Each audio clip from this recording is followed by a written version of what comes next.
Welcome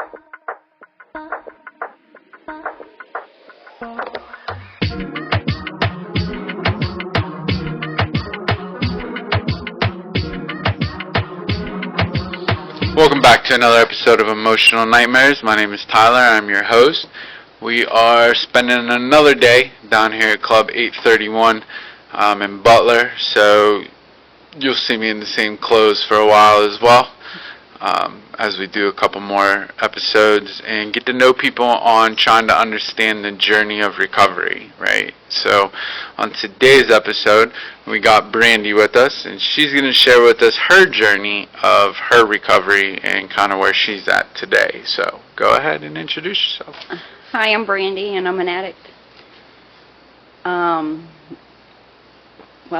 So when I was 5, that's where, like, a lot of my trauma started. Like, our trailer burnt down.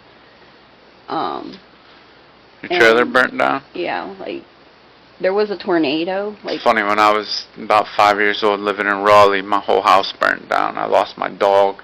It was a trailer too. Like, who am I kidding? It was lost my dog and everything. It was very traumatic too. So I can relate. But yeah. Yeah, like, so the church helped my parents buy a house, which was behind the Clearview Mall in Butler. So you've been lived in Butler your whole life? No. Oh, okay. Well, you're from Butler though. I was born in Butler, and not everybody's from Butler. Right. I've come to realize 2 places, Butler and Erie. Right? Every time I go do these places, ain't nobody from here.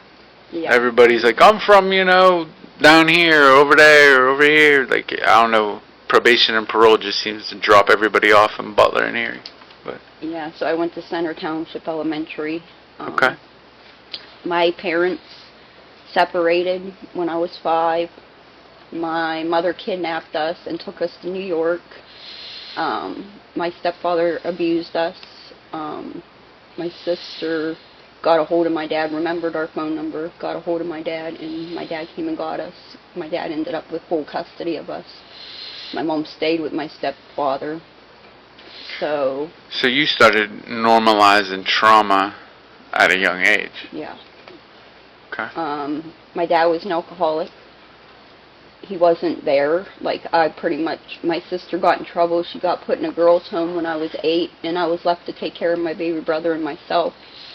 My dad wasn't really around a lot. Every Sunday he made us go to church, and it was the only day he didn't drink. You gotta take at least a day off. Yeah. So it got to the point where all the utilities got turned off. The house was being heated by kerosene heaters. Like, the house started mildewing. Like, and our clothes would smell like mildew. Like, I'd do everything. So my brother, because he would be made fun of. And, it hurt me. I already had my friends, so they understood and they knew what I was going through. Right. And so I would, like, hand wash stuff. I'd hang it out to dry, but that smell would still be there. Eventually we'd, like, I'd keep him home from school, like, because, I didn't want him getting made fun of.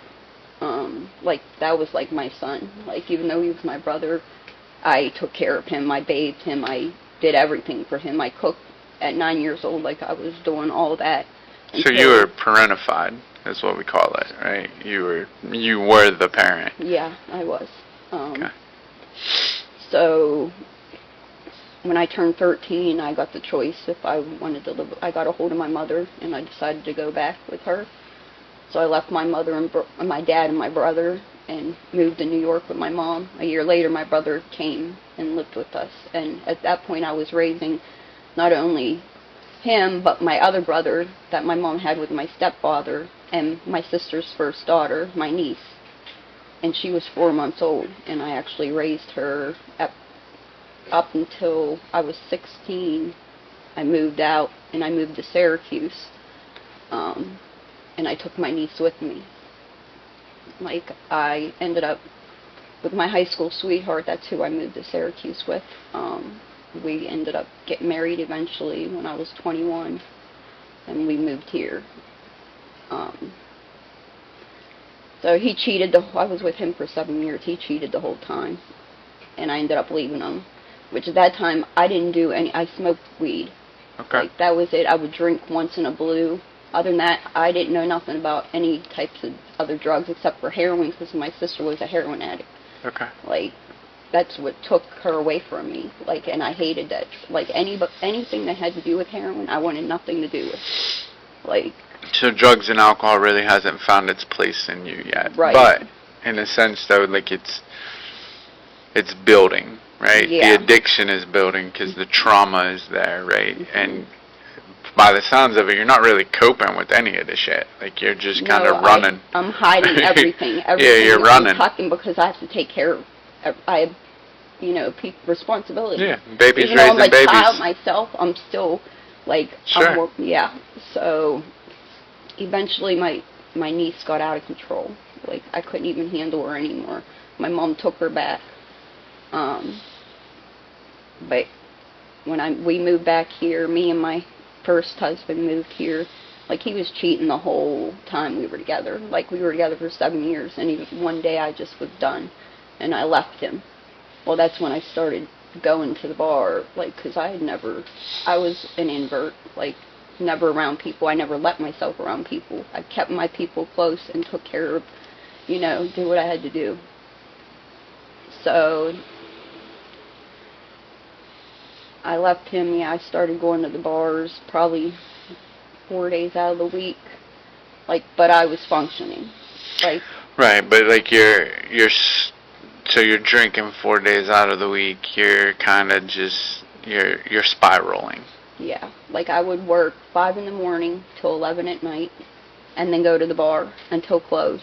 Go home, sleep like an hour, and back to work. Like, and I did that for years, a couple years, like 3 years probably. Yeah, so you're definitely spiraling into that unmanageability. Until one night I was drinking way too much. I drank like 8 Jaeger bombs. I was doing shots, drinking mixed drinks, and obviously I don't remember. I guess I threw up on the half owner of the bar. Like, I was always at this bar. I knew everybody. It was like Cheers. Like, we all knew each other. Like, and I ended up outside. They took me outside. I guess I tried to beat up the paramedics, and I don't remember any of this. And ended up with a public drinking fine. And that at that point I quit drinking, and I stayed sober. Like, I probably drank 3 times since then, and that was like I was 29. So I probably drank like 3 times since I was 29. And it would be like 1 or 2 drinks, like, to the point where I'm like, I don't even like alcohol.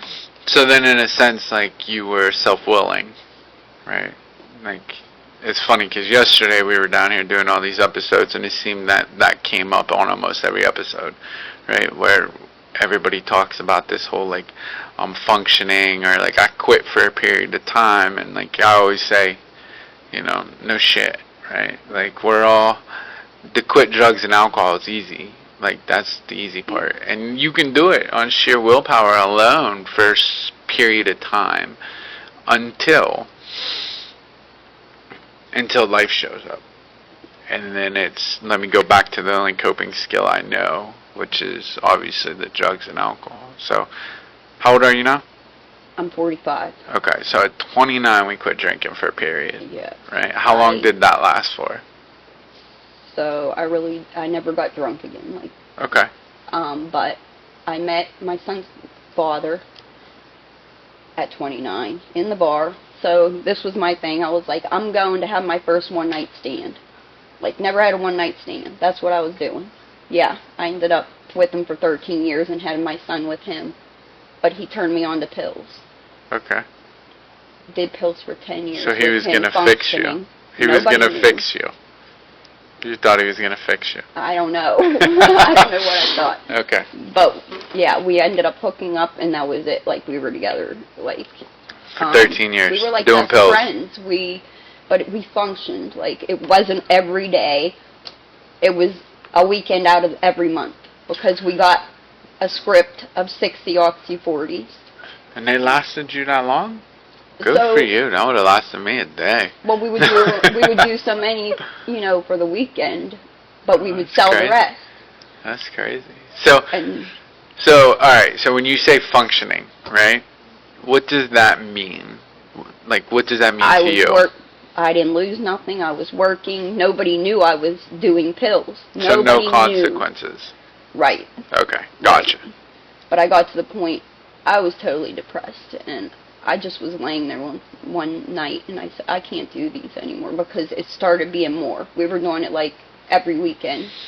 The last like year. Heroin hasn't found its place yet? Because No. it's coming, isn't it? It's coming. Not figured. Most people with oxys, heroin's right around the corner. So I started doing subs to wean myself. So I stopped doing pills altogether, and I told him, you have a year to quit. Because he was to the point, he looked like he was on heroin. Like, he was nodding, it was bad. And I was like, I can't live like this.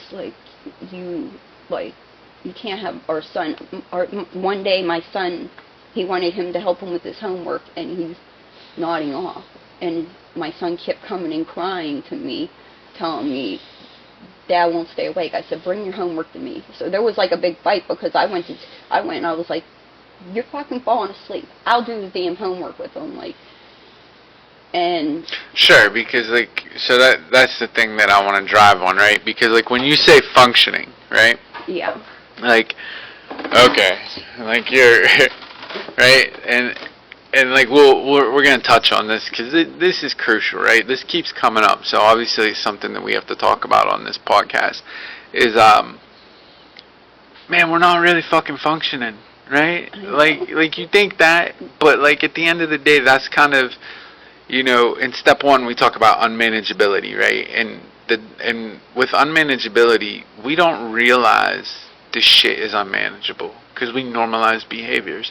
So realistically, when you're talking about functioning, really all you're doing is paying bills, right? And you have a place to live. You're not homeless. Right. But if you guys are arguing about nodding out, bro, your life ain't functioning. No. You're fucked up. You know what I mean? But at that point, I was clean. I was doing subs. Sure. So it looks like, and that's the problem with addiction, is what it looks like and what it really is, right? It looks good, but in reality of it, is it good? Because I guarantee you, there's fights, there's arguments, there's bullshit going on. Your kid's seeing shit that the so-called normal kid's not seeing, right?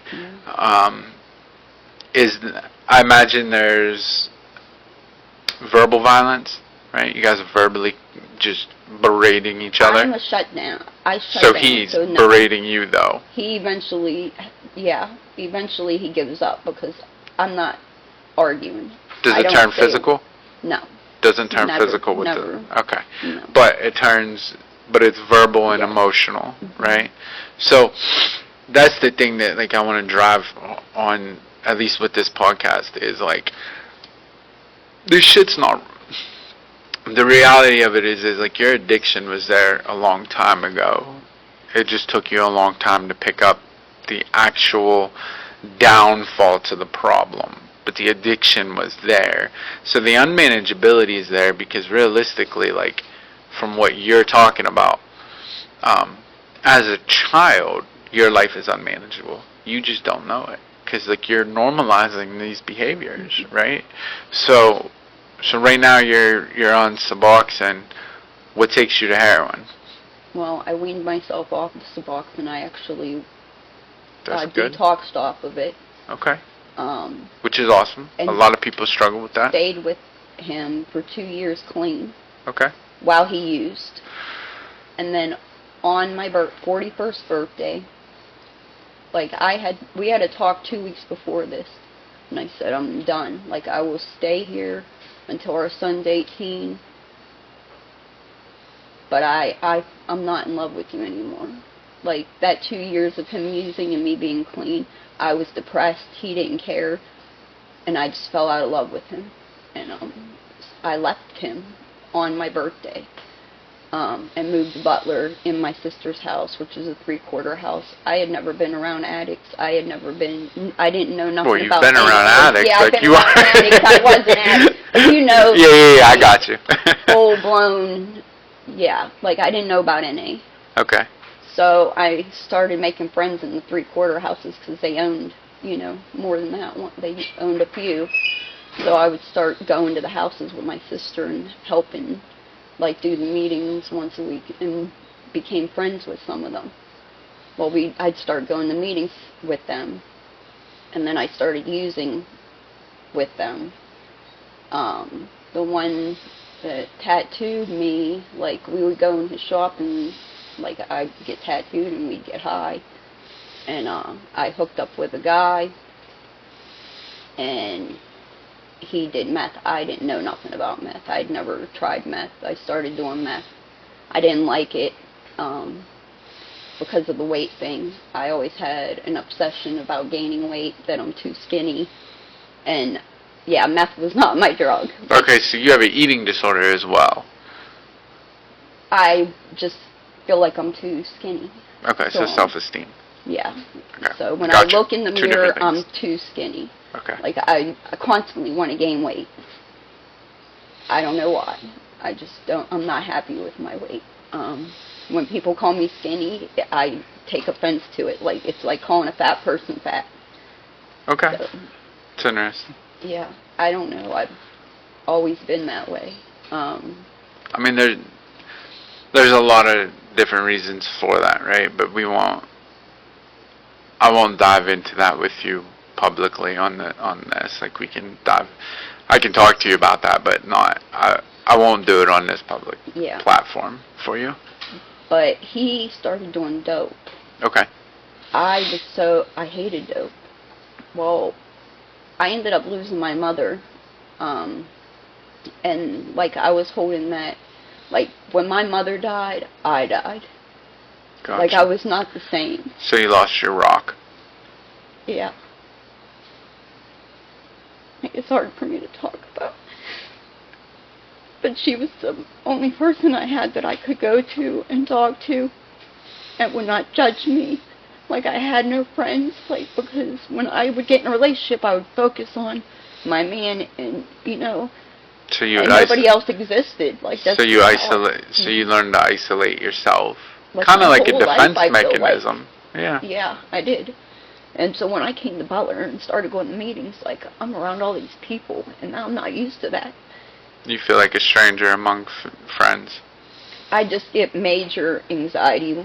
I don't do good around a lot of people. I'm a very sensitive empath, so I feel like everybody's emotions so strongly, and it just, like, overwhelms me. Gotcha. The good thing is, like, I start recognizing certain energies, so I can know what people to, like, stay away from or to go towards. Like, if that makes any sense, like. Yeah, it does. But yeah, so I just one day, like, I wanted to die, so I started snorting dope. I never OD'd. I did that for 3 months, snorted it, until the point I wasn't getting high anymore, so I started shooting it. I shot it for a month. He was boosting from Home Depot and Lowe's. I was driving him. We'd pawn it and go get the dope. I was still working the whole time. I started feeling like I was not going above and beyond at work like I usually do. I was doing, like, what I had to do.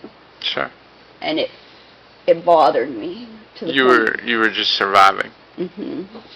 Well, he ended up getting arrested. We got pulled.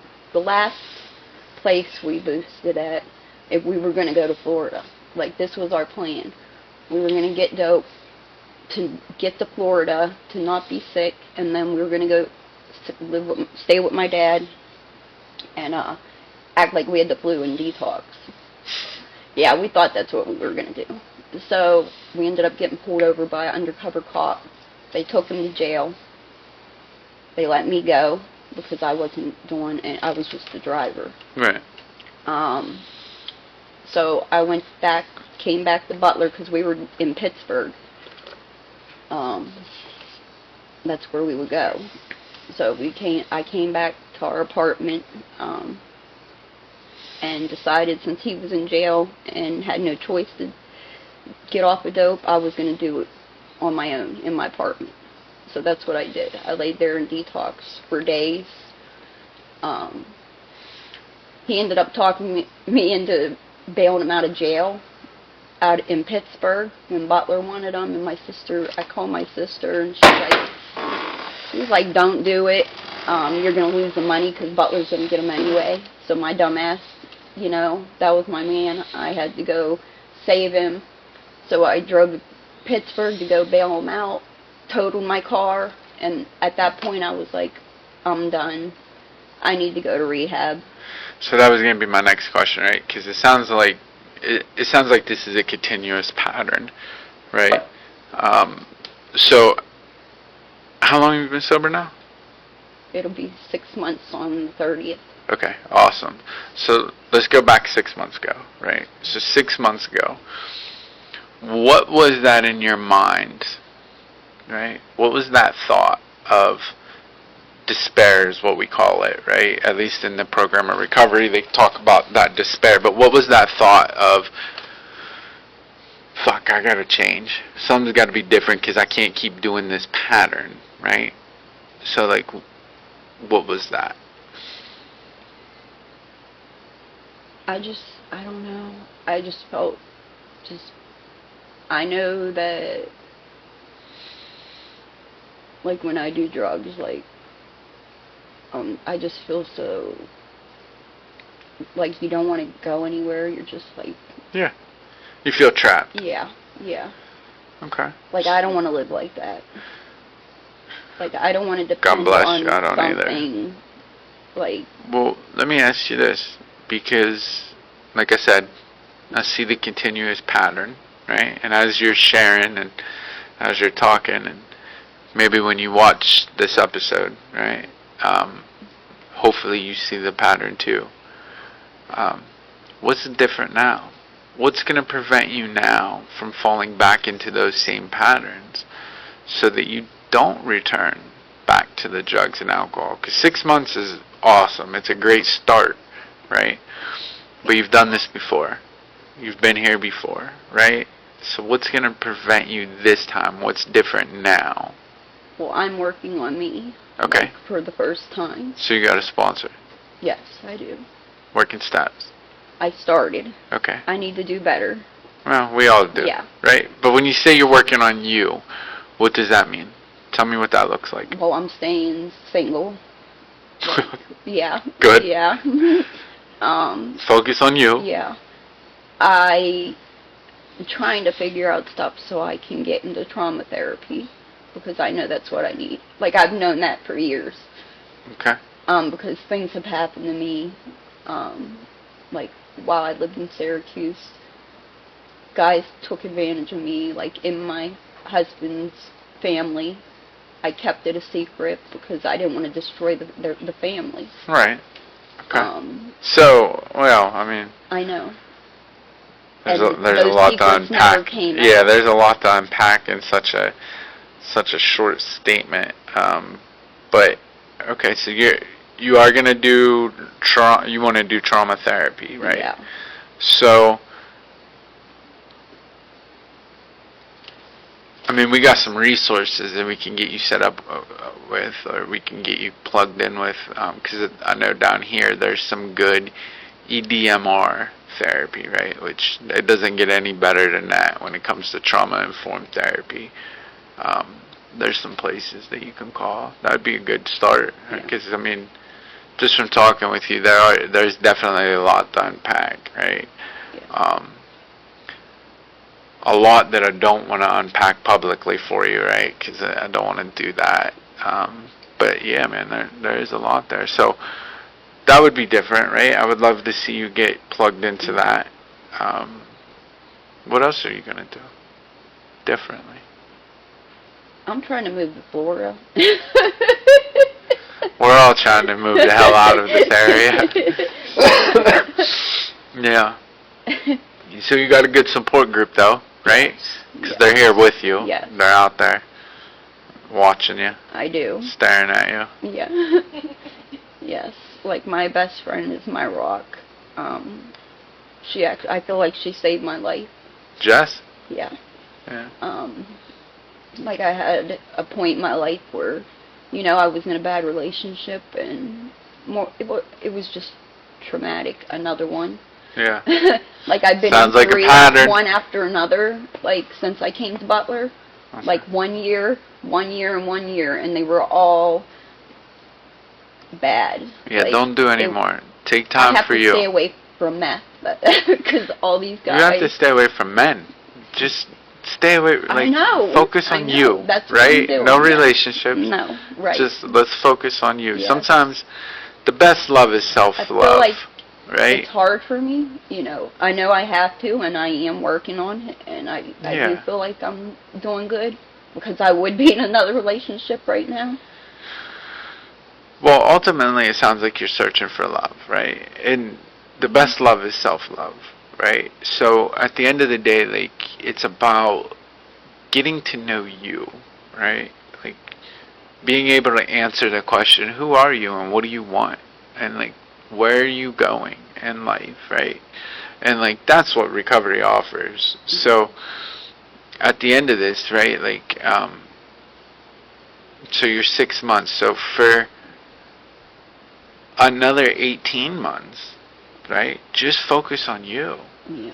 A relationship, like, yeah, you'll get there, right? The most important relationship is to be able to look in the mirror and have a relationship with that person, right? Because, like, 6 months is a great start, but you're still trying to figure out you. And I want you to not fall back into those same patterns. Yeah. You know what I mean? So. I feel like when I lose somebody, that's where I really, like, I lost my baby brother. August was a year in a motorcycle accident. Yeah. And I did relapse, like, 2 months after he passed. Like, I tried to stay strong. The way it happened, like, it was hard, because I raised him. He was like my baby. Yeah. And he was the baby. And for him to go, and I just lost my stepfather, which I was numb to it. He abused me as a child. I feel like I have a lot of anger inside. Sure. That's why I don't get angry, because I know it's like, No, it's a defense just avoid mechanism, that part right? of me. Yeah, like, it sounds a lot like you're running. So you're doing good, though. Yeah. Right? Like, that's the most important thing. Yeah. It's like 6 months ago, you put down the drugs, you put down the alcohol, and, like, you're trying to do what you need to do, right? So that's the most important thing, and it's gonna get better. And right? when I started the steps, like, I really did feel like it was helping. Yeah. Like, I don't know why I stopped. Like, I don't know either. I started, I think I got to, like, 8 or 9. Mm-hmm. And yeah, I definitely can tell it would help me. Like, well, there's no stop, right? Like, we do 1 through 12, repeat 1 through 12, repeat 1 through 12. Because as you keep going through, you start learning more about yourself, right? And more gets, and that, the corny ass saying, more gets revealed. It's real, right? Like, it's true. More does get revealed. So you'll get there. You know what I mean? Yeah. So I appreciate you for coming on and talking, and I know you're nervous. Yeah. And I know you gotta get to work. So we'll cut us here, then I'll bring your friend Jess up. Alright, man, so listen, you guys could have been anywhere in the world today, but you're here with us, which, at the end of the day, man, listen, if you're watching this, and you're struggling, hopefully you heard something here today to help you along the ways. If you did not, there are other episodes on the channel, or call somebody else, call somebody that is a part of your support group that can come help you, because, like, it gets better. Again, we're at Club 831 down here in Butler, PA, so worst case scenario, show up here. Come to Club 831 and get help. Just walk in the door and say, I need help. They'll help you. That's what it's about. If you can just stay sober today, tomorrow looks a lot better. So we thank you for watching. I appreciate you for subscribing. We're doing pretty good right now in number wise for subscribers. I'm very impressed, very happy. So thank you, man. Thank you guys. Thank everybody for the support. We appreciate it. Thank you. Thank you for watching.